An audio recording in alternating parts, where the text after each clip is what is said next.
Le but de l'aventure, c'est Jésus. Jésus-Christ dont on connaît la vie par le Nouveau Testament et notamment par les évangiles, qui nous rapportent les faits, les gestes, les actes de Jésus. Jésus a été condamné à mort et il a été tué. C'est un fait historique. Il a été tué en l'an 33 à Jérusalem. Ça fait partie de notre histoire humaine.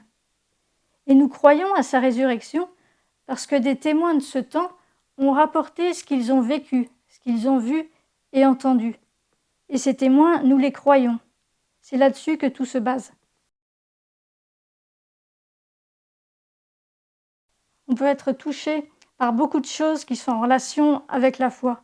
Par exemple, en contemplant un beau vitrail, ou en voyant une statue ou un calvaire au bord du chemin dans la campagne, ou en entendant un beau chant religieux, ou en faisant un pèlerinage, ou en participant à la procession du 15 août. Mais l'essentiel dans la foi, c'est Jésus. C'est Jésus-Christ mort et ressuscité.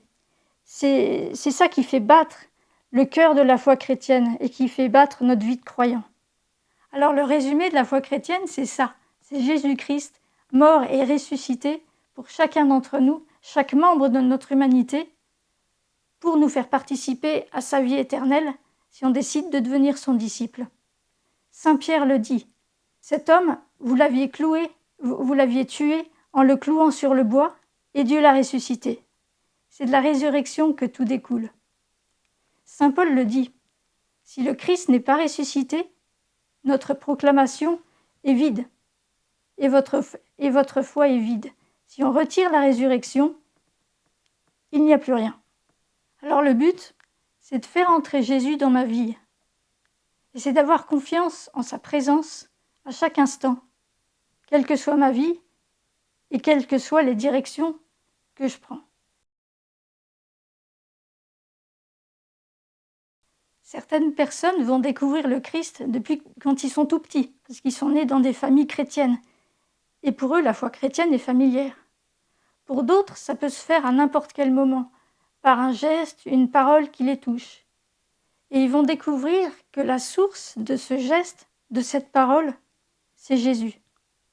Et ils vont découvrir peu à peu tout l'amour que Jésus a pour eux.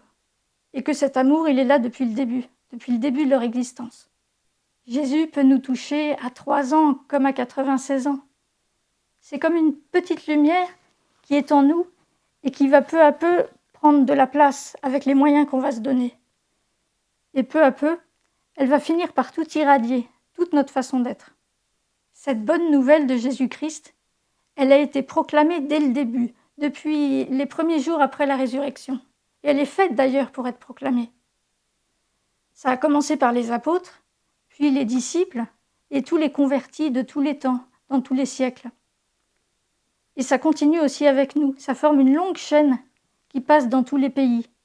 Et ça continue encore à côté de chez nous comme à l'autre bout du monde.